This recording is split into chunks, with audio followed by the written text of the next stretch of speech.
boy, I can't help it. Even when I'm the only one in the booth, I still love that sound when I hear it because it means that we are in for another episode of the Rec Poker Podcast.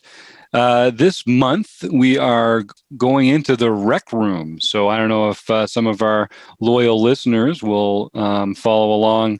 We have the Wrecking Crew over at Rec Poker here, where the Wrecking Crew is made up of various Rec Poker peeps who want to take their love for poker and their knowledge of poker to the next level and share it with the world. And so once a month, we take a premium Rec Poker member. We pair them up with a Wrecking Crew member of their choice, and they spend a little time in the Rec Room just talking about poker and whatever interests them. This month, I was the Wrecking Crew member chosen to deal with a question from a premium member. And the premium member that I will be joined with is Troy Chapman, Chapo in the forums. And he's calling in from Australia, one of our lovely premium members who's a big part of our book studies and some of the other fun stuff we do here at Rec.Poker. So we're just going to cue into our study session, and we are just talking about game selection and how Troy is going to put a plan together for how he can study effectively and reach his poker goals. So please listen along, and I hope you enjoy, and come on over to rec.poker, and you could just email jim@rec.poker.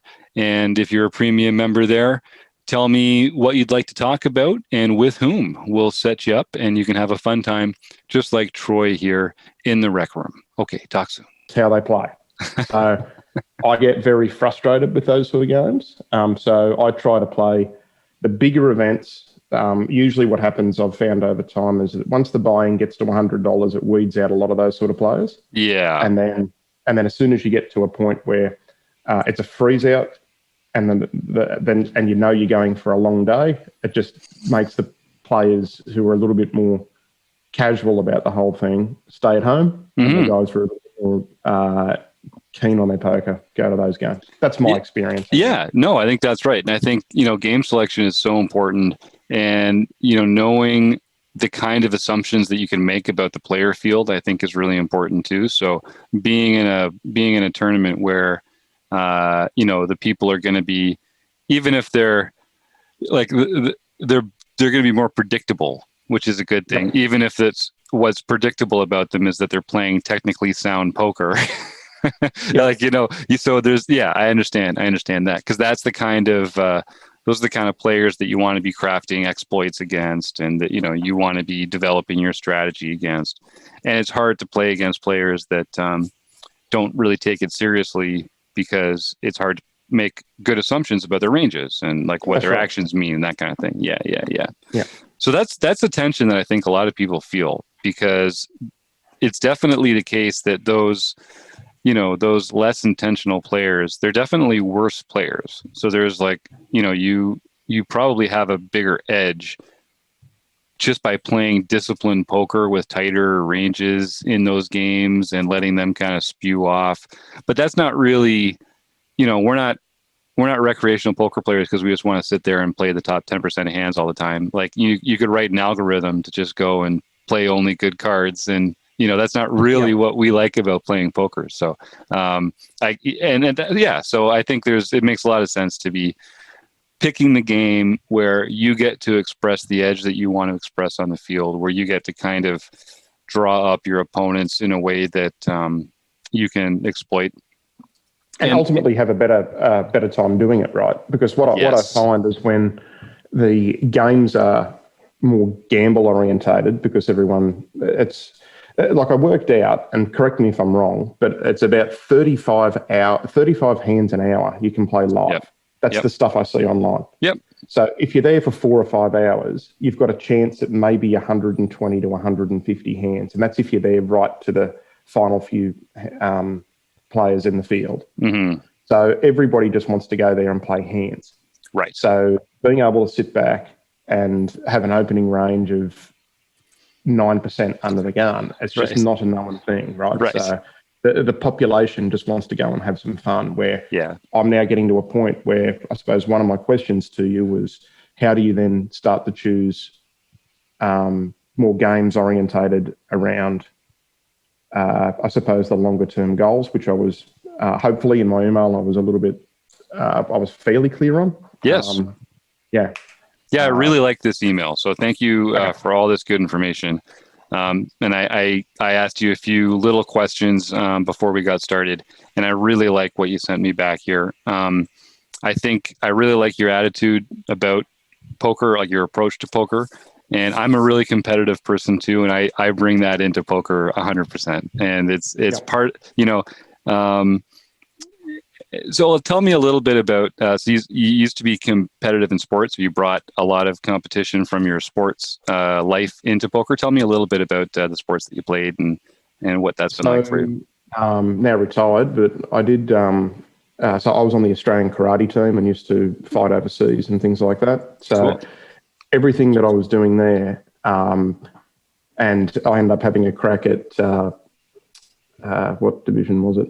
Fitness model. I went and did a like a bodybuilding show and stuff like that, and everything that I seemed to do was very process orientated. So I used to have a coach who was a psychologist, and he said that basically you can set someone like you want on a path as long as they can see the steps like in a recipe. They eventually get to where they need to be. Yes, I'm not a very creative person. I'm a financial advisor by trade. So basically, if I can see how it maps out, I can do the maths around it. I'm a fairly numbers orientated person. I'm just creating crafty lines and things like that within poker is not something that comes natural to me. My thought will be whether or not I see an opportunity there on something I've already read. Yes. And right, that to me is how that makes sense. Yes. Not coming up with something funky on the spot. Yeah, so, that's very familiar to me too. I'm also someone who's best starting with something and then kind of refining it and making it my own. Like I'm more of an editor than a creator, more of a refiner, and I like having sort of that starting place already laid out. That does make it easier for me. And I think the more and I know you mentioned here how much you enjoy the process of studying. And I think that, when you do have that kind of roadmap for success and you know what you're going to be building on in the next course, like that kind of thing, then it gives you both sort of like a context with which to work with the information that you're taking in. And also like a confidence to plan ahead a little bit and to like invest yourself in that current stage, because you can see how that's going to build on itself in the future. And I think stuff like developing lines like post-flop lines and betting patterns and stuff like that is such a cool thing to be able to dig into once you've kind of like set the parameters so that you're not just lost in this world of like, oh my God, what do I even think about next? That's actually what the next Rec Poker study seminar that we're doing is about betting lines. And I'm really looking forward to that. So that's one thing I think you'll enjoy. That comes out in early March. So that'll be something. And I think you can... Yeah, and come in. I think if the timing works out for you, you should come and join the recording for that, because you could ask some questions. Chris puts this whole presentation together, so that's going to be fun, I think, no matter what. So I love all this information. You sent me some great notes here. You're living in Australia, and unlike some of us, you get to play live poker fairly regularly. So I'm very jealous already of that. Congratulations. And you say you get to play about 2 to 3 times per week live, and that you jump online occasionally from time to time, mostly just to try some new spots, to put a little volume in and to get some familiarity. Because that is one big difference, is that if you're serious about learning, it's hard to get the volume of hands in live, as you pointed out, just because, 25, 30, 35 hands an hour. It's just hard to get that kind of volume in, but you get to spend more time thinking about every decision. You get to, really steep yourself in the process of playing live. And of course, there's so much more information available to you live when you get to explore tells on people, and, you get to know the opponents a lot better. So I like this concept of So I reviewed what you said about where you'd been learning before. The post-flop workbook by Split Suit's great. I've heard really good things about that course, the core course from Redchip as well. I haven't really been through that myself. And I do see you all the time in the Rec Poker study groups and some of the other learning materials that we do here. And I like the idea of kind of planning for, it feels like you're already a very thoughtful player. You have some good goals. You really just need to kind of focus on what are the areas that study will provide the biggest return for you. Like where can you get bang for buck? Yeah, but yeah, that's right. And it really is like time is a valuable resource, right? I mean, like you're a small business owner, so you don't have an infinite number of hours each week to spend playing or studying poker. So studying is an important part of it. Like obviously we all just want to play poker all the time, but building in some regular study I think is really important. And then, you know, choosing the right stuff so that you can get the most out of it is also really important because your time is a valuable resource. So I've found just on that, I've found some stuff that has been very overwhelming because there's so much content out there, like outside of the rec poker world, that is there's just you could be lost for years slowly going through things. I found one of the courses, probably won't say it out loud, but one of the things I found on there in regards to one of the courses I found to be really complicated. It was very much driven towards online players, and I know the techniques and the skills obviously transition from across both fields. Like if you know how to look for a squeeze spot, you know how to do that online and live, right? Sure. So I get that, but I thought that course was fairly expensive, but was very much designed, very technical. I had really had trouble getting my head wrapped around it, and then being able to find those little bits within those courses to then say, well, tonight I'm going to try to work on this particular part. So you end up spending, I don't know, so many man hours in trying to actually get your way through a course. And then at the end of it, I'm going, hang on, well, I don't actually really think I've actually changed anything in regards to how I'm playing, what I'm looking for. I've just digested a whole bunch of stuff like watching a movie or reading a book. But at the end of it, I don't really know if anything's actually been achieved. Yeah, and that's a common issue, I think, because people get very there's so many ways to learn kind of passively these days, whether it's through podcasts or just watching training videos or things like that. And you said it exactly correctly. You're absorbing it, but you're not really thinking. You're not really coming up. You're not incorporating it into your actual strategy, right? And when you're there in the table at the moment.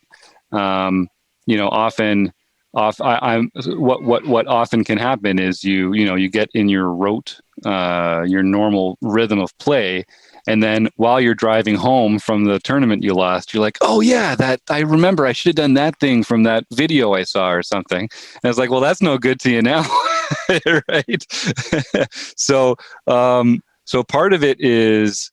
Like, yeah, as you point out, you already know, having a plan for the study, what you're going to study, what you're going to try and get out of it, how you're going to relate that into your play.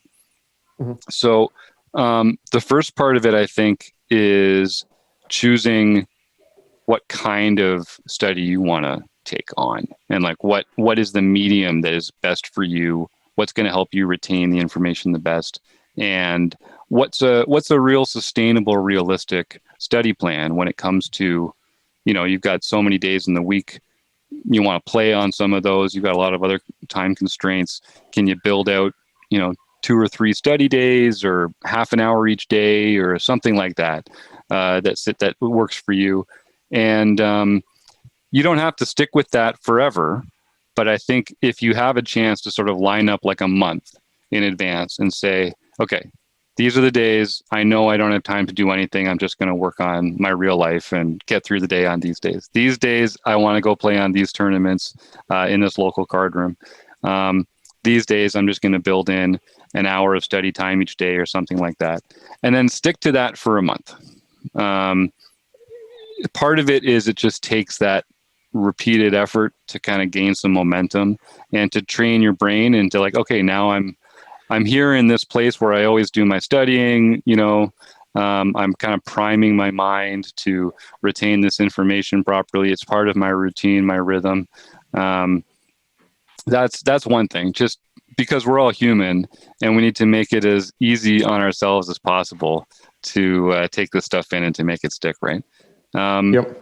So that's a big part of it, is like the setting, giving yourself a repeatable routine where you're always going to be open-minded and you're thinking about things.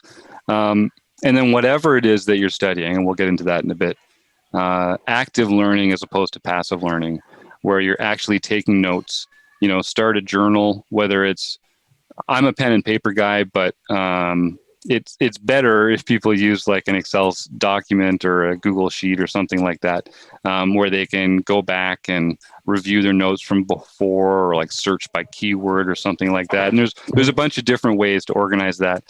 Sky Matsuhashi has some good resources. They're free if you go to if you go to smartpokerstudy.com.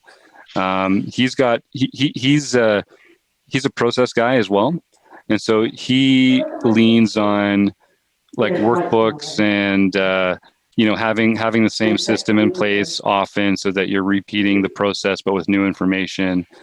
He's got a couple really good ways to track and take notes and things like that. And SplitSuit, also, who I know you're familiar with from the program you referenced here, he's also really good at that kind of step-by-step, use this worksheet, track. He's got there's a hand reading one of his that I think is free. The hand reading course. I haven't done that yet. Yeah, that one's really good. I honestly, I think that might be a good place for you to start, or to put on your early list, because it's exactly the way you're talking about it. It's a process-based.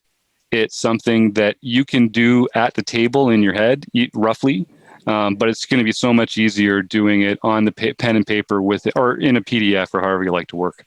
And I think the process of hand ranging is one of the most important things that any recreational or professional poker player can be spending their time on. Particularly competitive guys like us, we're going to already have that instinct to kill, at the table, once we feel like we are comfortable with the math, which I know won't be a problem for you with your math background, having a way to kind of just use an existing framework to come to easier decisions at the table. Then you've got the confidence to make that play. Right? Where, because a lot of poker is how we profit from those in between strength cards, those hands that are not like, everyone does really well with pocket aces. Everyone loses with 2-7. It's an easy game, right? It's an easy game if you had aces, you flop a set. So this is what I laugh to people about. Usually played that well, you flopped a set. Right. It's not that hard a game.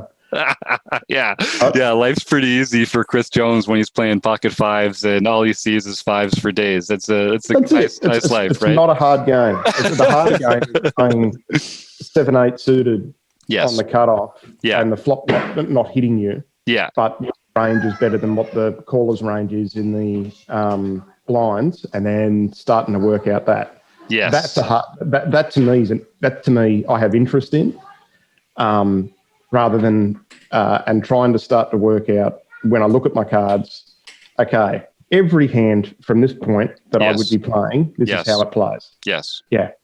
So I believe I've moved on from just looking at the two cards in front of me and saying, so every hand I play, from this position, this is how it starts. And then locally, I have people that then go, well, I didn't realise you'd have 8-9 suited there. And then it starts to sort of all fall into place. That's a fun feeling too, isn't it? Right? Yeah. It? Yeah. Like, I know that's part of the things I love about poker is, it sounds bad, but it's like beating people, Absolutely. And that's why it's important that people are taking it seriously and trying their best, because I don't know, I won't speak for you, but for me, it's only really fun to beat people when they're trying their best to beat me, and but it's so much easier for someone to say, well, I wasn't really trying, it didn't really worry me. Right. So what victory is there in that? Right. Yes. Yeah. So I think right off the bat, I think we're already finding some good. And then the other thing is, like, this is a lifetime goal, right? Like, for some of this stuff, we're going to improve immediately, but for some of it, part of the fun is that we get to study this game for the rest of our lives. Like, I hope I never solve poker. I just hope I get to keep studying it and getting better week by week. And like, everyone has their own version of success.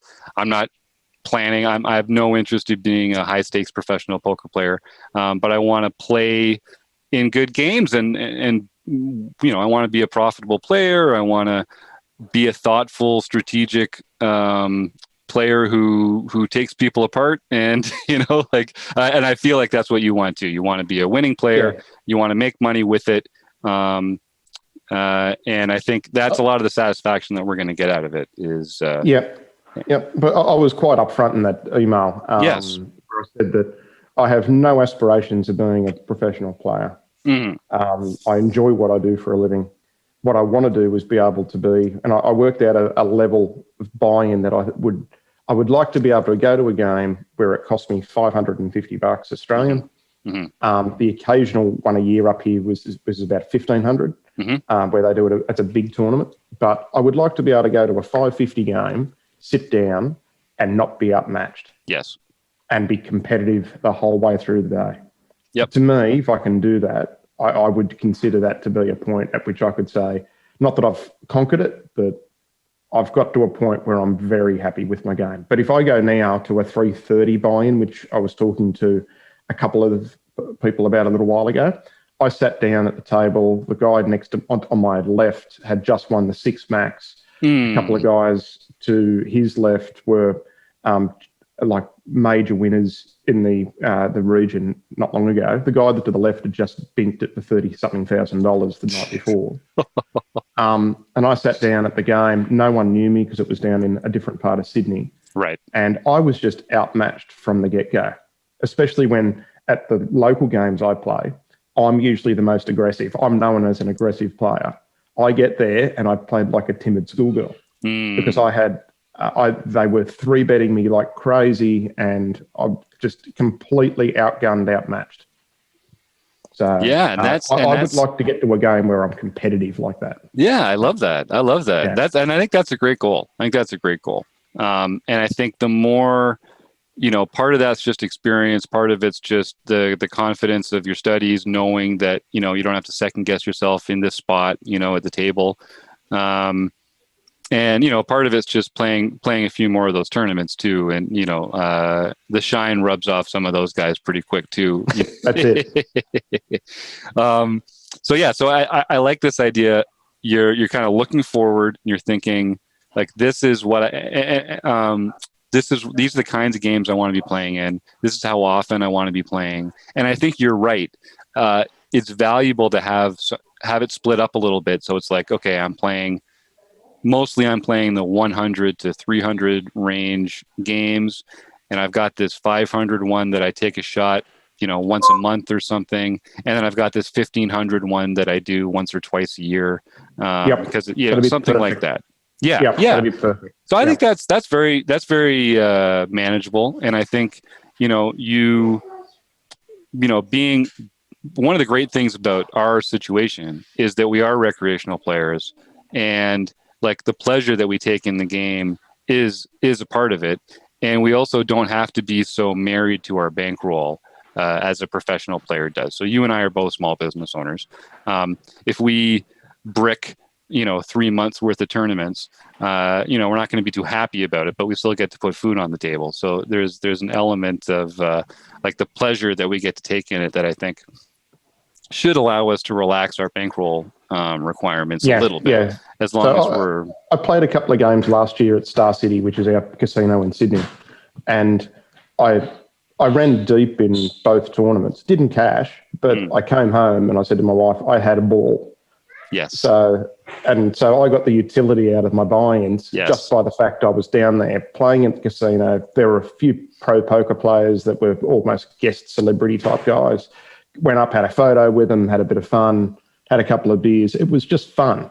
And even though it might have cost me, I don't know, $500, $600 over the weekend, the utility I got from it was great. Oh yeah, and try doing anything you love for a weekend and spending less than $500 or $600 these days, right? Like, yeah, absolutely. Yeah. Entertainment, costs money. We're in the privileged position where sometimes our entertainment can actually make money for us. That. You're never going to make money going to the movies all weekend. No. Right. So, well, I don't know the kind of movies you're going to, but, but I love that. And I feel like we're just the luckiest bastards in the world, to be honest with you. So, so let's take advantage of that, right? Like God. So that would be part of it. Part of it, I think, would be being realistic and forward thinking about game selection, bankroll management, getting your wife on board. Like everybody has to be on the same team for this kind of thing, and that not only for the money of it, but also you're going to be gone, for some of that time, and you need that strong support network at home. No matter what you do, but certainly in the poker life, you need someone to come home and complain to about the bad beats and that kind of stuff. And one piece of advice that I always look back on that someone gave me was, if you're out playing poker and you win, bring home flowers for your wife. And if you're out playing poker and you lose, bring home flowers for your wife. Make sure that it's something that is positively reinforced at home, and she'll never complain that you're out having a good time and potentially winning millions. Right? I mean, that's the big fun. So, all right. I don't want to get into your bankroll stuff on the air here, because I think that's kind of private information.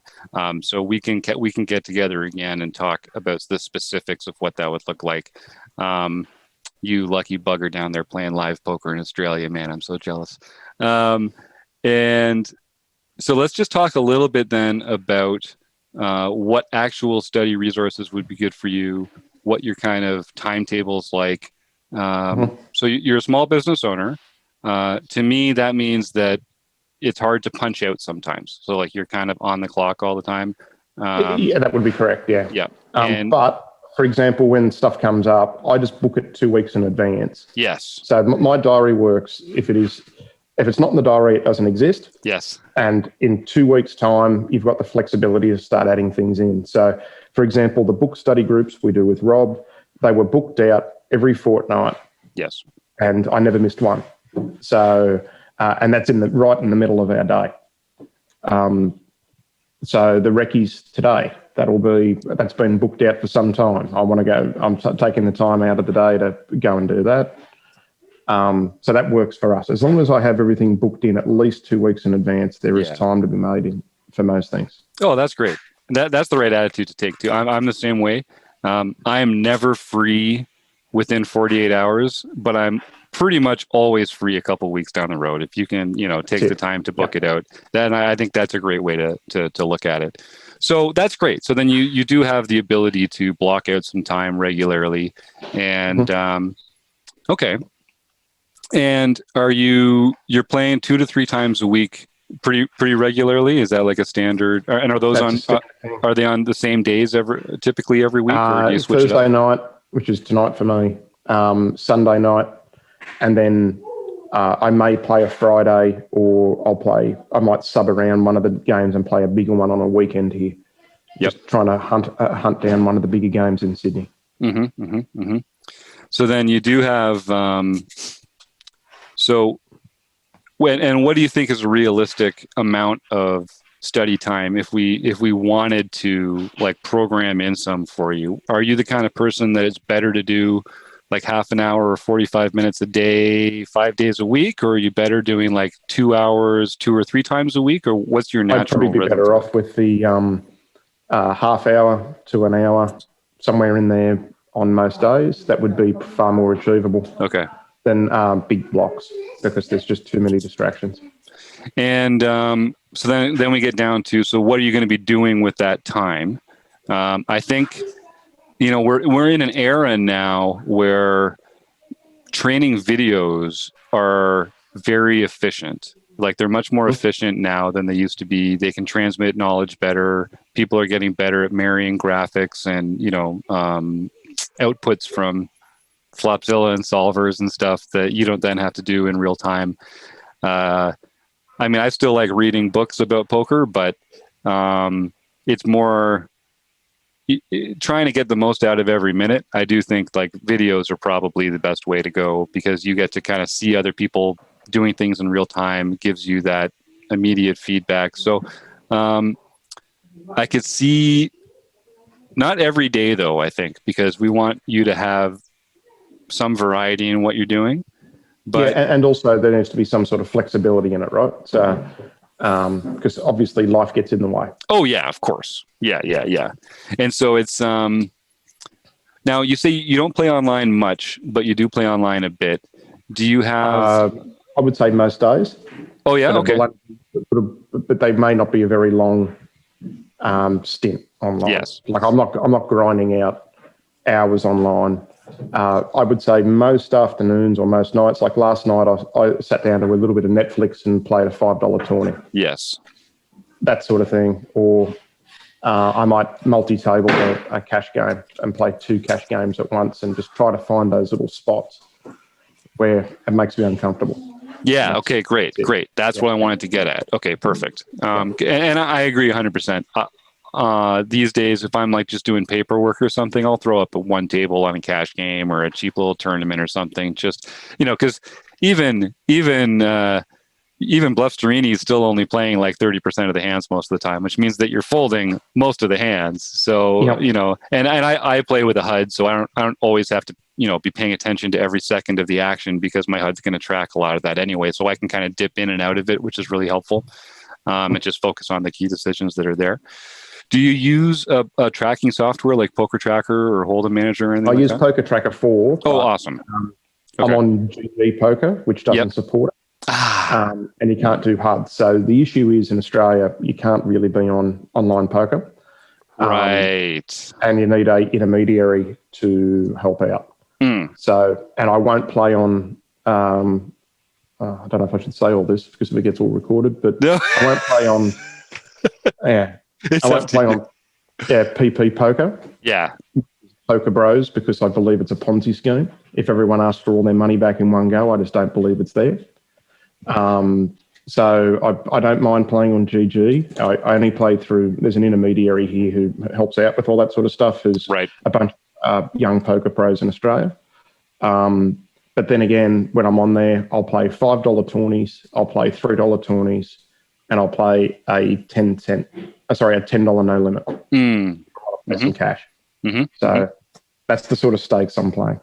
And is there any way to get those hand histories? Like, is there a way? Yeah, I've done that. Yep. Okay. It will download, but nothing comes up. You just can't play with anything live. Okay, but you can still record the hand histories and review them yourself later? I believe so, yes. Okay. Yeah. So that I think 25,000 hands in cash, I'm running positively. Nice.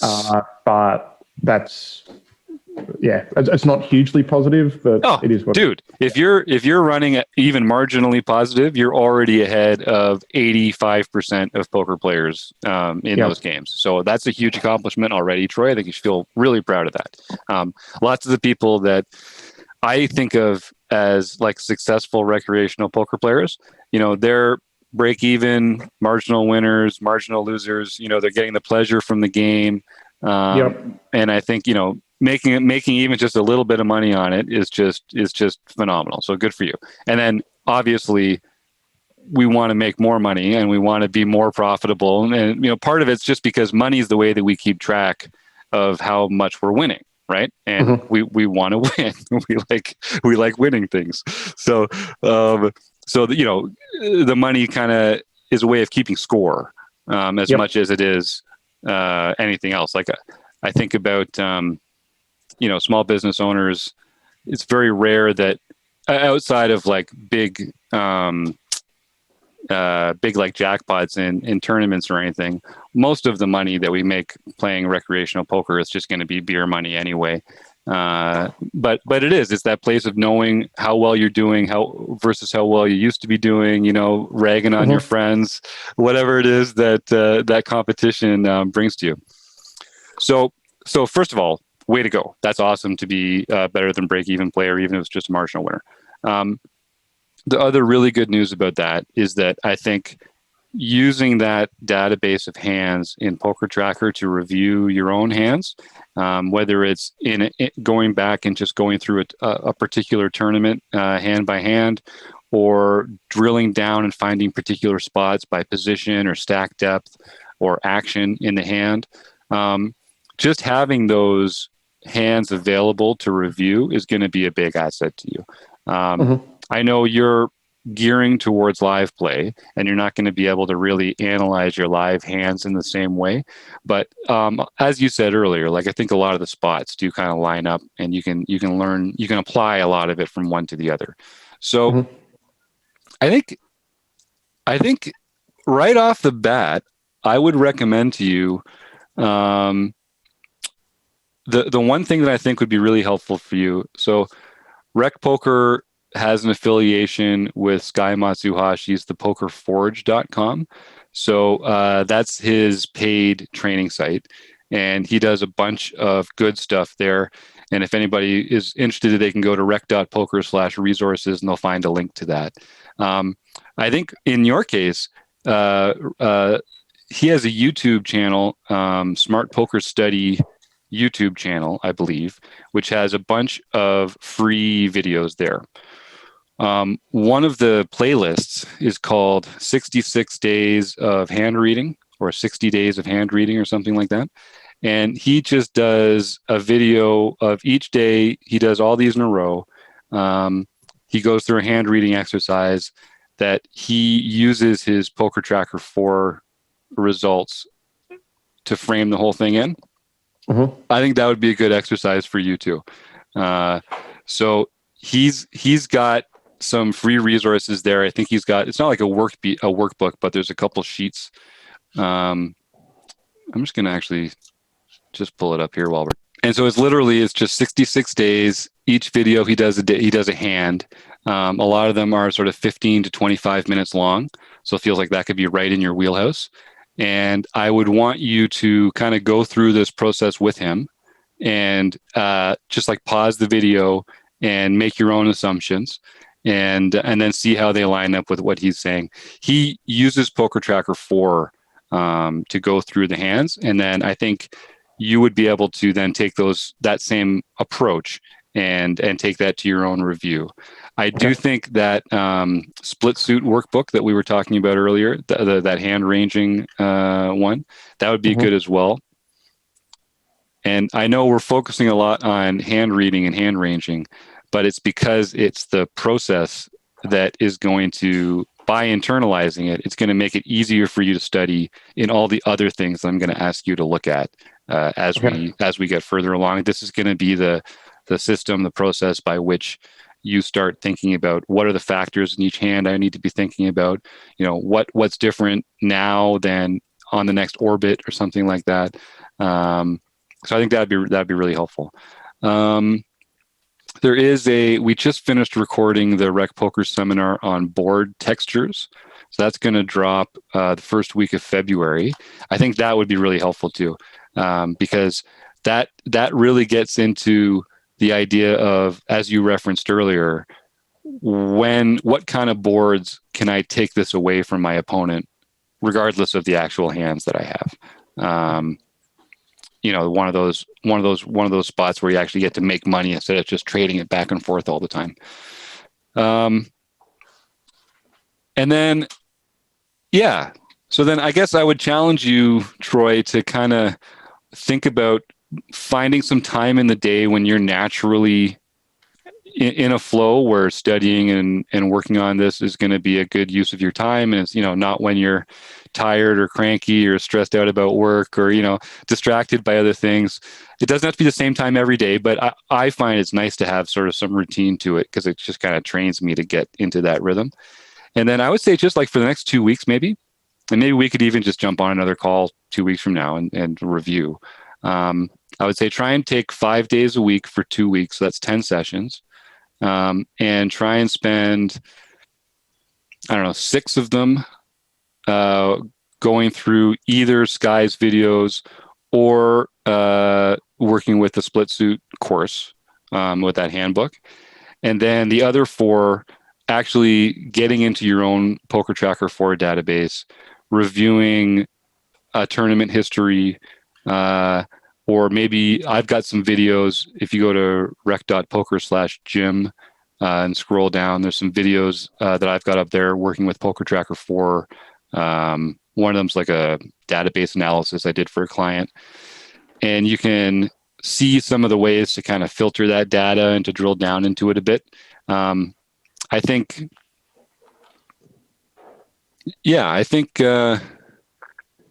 it's going to be hard to know like what to drill down into other than just like looking at like, maybe next time we talk, you can pull up your database and I can take a quick look at some of the positional stuff and maybe we can find some specific areas to target. But I think just going hand by hand through it and seeing if there are things that, you know, you didn't notice in real time, that when you look at it as an objective observer, oh, that's a factor I should have been paying attention to or something.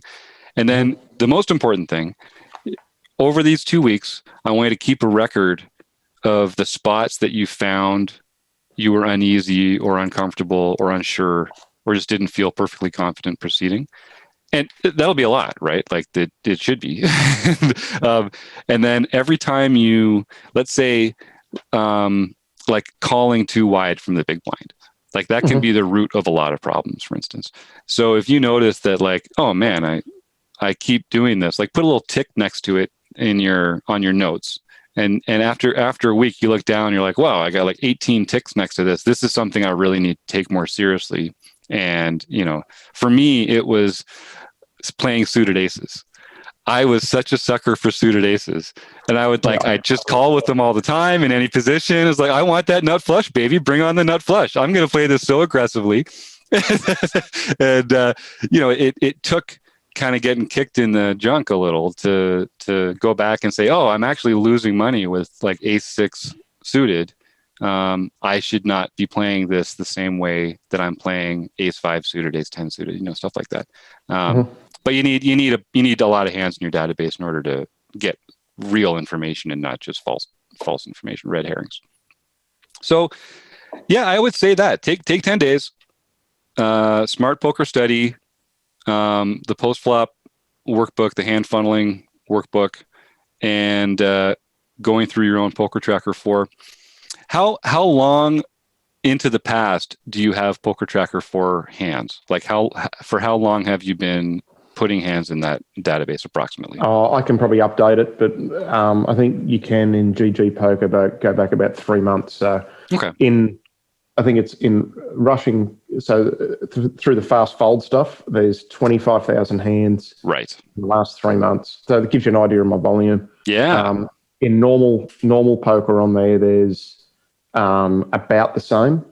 So just in normal Hold'em, and then there would be a number of 20s. So I don't mind playing the little 20s they have on there all the time. That's great. So you've got enough in there that it's not going to be immediately predictable to you what happened in that hand because you've got enough other hands to where, and you've got different formats, which is nice. So you can kind of pick what you want to work on in there. One thing that you might find helpful, particularly because when we were talking about playing in tournaments where people have predictable ranges and how that makes it easier to play against them. I like when I am really practicing my hand ranging, I like to go back into my database a bit and I turn off the setting that displays heroes' hands so that when you pull up the hand in the replayer, you actually don't know what your own hand was there. And I hand range myself. I think this is a really good way to practice hand ranging because you know generally what your ranges are going to be. You don't know what exact hand you have in your distribution, but you know roughly what your ranges are going to be in any spot. You're like, oh, okay, well, I opened from the hijack, so it's roughly this group of hands, or, oh, I 3-bet out of the small blind, so it's roughly this, bunch of hands. And then do the steps that Split Suit and Sky recommend in your workbook, and just hand range yourself and see how accurate you are, see how natural you can get that process. And then when you start applying it to other people, the difficulty is just assigning them that range in the first place. And that's, that just takes doing it a lot and being wrong a lot. And you never get to be perfect, right? Like perfect is not an option. So it's like good enough is what you're aiming for. I think that even just that, if you took that off for the next 2 weeks and longer, honestly, like this could be something, if you enjoy the process, you could incorporate it into an ongoing study routine. But I think if you just get into that rhythm for 2 weeks or a little longer than that, that should at least tell you, am I finding this valuable? Is this the right kind of format for what I want to do? Is it the right use of my time? And I think that would be a good place to start anyway. All right, I'll finish, and at the same time, I'll also finish the post-flop workbook by Split Suit as well. Yeah, I haven't quite finished that. Yeah, and don't feel like, and we talk about 2 weeks. Don't feel like there's a hard deadline there, and you have to get X done by then or whatever. Like life is what's important here. Poker is just how we have fun along the way. So no, completely get it. Yeah. Great. Okay, well, I'm excited, man. Yeah, let's follow up by email, and we can talk a little more about some of the bankroll stuff, and let's set up another meeting a little further down the road, and we can review kind of how you did with that hand ranging stuff and see what the next steps looks like. But I'm very encouraged by the email you sent me, Troy, and just talking with you. And we've talked before in the rec poker stuff as well. But you're obviously a thoughtful, strategic player. You've got your head in the right space when it comes to studying and playing. I think you're going to crush these goals. We just got to give you the right game plan, and you got to stick with it. And I have no doubt you will. So I'm looking forward to once you're rich from all these big ticket tournaments, you can fly some rec poker people down to Australia and show us all a good time. I'm looking forward to that. The Troy Chapman invitational. Yes. Well, awesome. So it looks like what we're going to do is, just to summarize, I'm going to work on the post-flop stuff from Split Suit to finish that off. Yep. The thing I like about that is that it's also got a lot of stuff to start using with Flopzilla. Oh, good. Yes. And so, and at the same time, I'll then get the underway with the hand reading, because I believe, and please correct me if I'm wrong, the post-flop workbook and the hand reading will very much complement each other. They will. Yep. Yeah. They absolutely will. Yeah, so I'll get that underway, and then in the meantime, I'll download the last however many hands in a Poker Tracker 4, because out of GG Poker, that's not exactly a straightforward process. Yes, I've heard that. Yes. So I'll get onto that and just keep doing what I'm doing. Would you suggest that from your perspective, and albeit it's only been 50 minutes, but is it worth my time doing those tourneys that are the nightly ones that run for 4 or 5 hours? Now, that was one of my questions, because that sometimes, apart from being a social aspect, like you can go there just for socials and have fun and catch up with guys that I know. Is it worthwhile pursuing that as an ongoing arrangement? Or am I better off saying to the missus, I'm not going to play Thursday nights from now on. I'm now going to swap that. I'm home every night this week, but that means that every second week there's a $150 tourney down in Sydney, and I'm off, so you won't see me at all on a Saturday. Am I better off using my time like that, in your opinion? It's a really good question. It's a really good question, because especially if the people in those tournaments that you're considering not playing in, if you're not learning good lessons in that game, then it might not be the best use of your time. Like, it's fun, right? But I do feel like prioritizing your time is important. And so your playing time should be in the best playing situations for your improvement. And, it's kind of that mix between the pleasure and the value of it. Like it's fun to play with those guys and to catch up. And you probably, as we were saying before, you probably like have a bigger edge there even. But if you're not actually working on being a better player there, I mean, I think there is an argument for saying I'd rather focus this on fewer tournaments that are I'm going to take more seriously, or I'm going to be, more focused for things like that. Like but those edges that you may or may not have in a tournament that runs for 4 hours with maybe 150 hands, you can't exploit any edge. It's a good point. You've got to get your gamble on. And so that's right. And that's fun. But I'm not. It's hard for me to say that you're like maximizing your poker learning time in that. So Split Suit has a really good video about it, and it made me. I just stumbled across it, and he says that you'd be better off getting your hourly somewhere else, and that sounds to me like an absolute grinder's answer. That I'm worried about my hourly win rate. And personally, I'm not, right? I enjoy the game. All I want to do is make sure I have fun, but put myself into spots where I need to get better and better and better and try to hit that 550, that being the goal. Mm-hmm, mm-hmm. I just don't know whether I'm better off spending that $75 twice a week on games where I know that the best players don't win. Right. I know that the guy who's limped his whole way through the tournament has almost just as good a chance at winning because the blinds are so turbo based. He just needs to get it in at the right point in time a few times, and the game's over. Yeah, so I hear you, man. No, I think you're really onto something there. I really do, because the opportunity cost is something that we don't talk about a lot, but it's real, man. Like none of us get to live forever. We only have so many days in a month, so many hours in a week, and you don't get them back. So, the opportunity it's the one finite cost, resource that we have. Exactly. So if you could be spending an hour doing real good study and taking notes and, preparing yourself for a more important tournament that you're going to be playing later that week or something, I think that probably is a better use of your time than some turbo donk fest, where it's fun. And, you're still learning some things, like you're learning about short stack play but most of it's just going to be anecdotal. It's going to give you as many like negative ideas as positive ideas when it's like, oh, I guess I shouldn't have done that. Well, no, it just didn't work out that one time when you get that 150 hands. So I think that's a really good insight, Troy. And I would prioritize that. I would take your time prioritization very seriously, because even in leisure, why wouldn't you want to just be the best leisure person as well, right? Get the most out of your leisure as you do with anything else. And so I really like that idea. And you'll know best where the lines are drawn for that too, right? But having that mindset, I think, is really important. Excellent. All right. Well, thank you. Thanks, Jim. Yeah, my pleasure.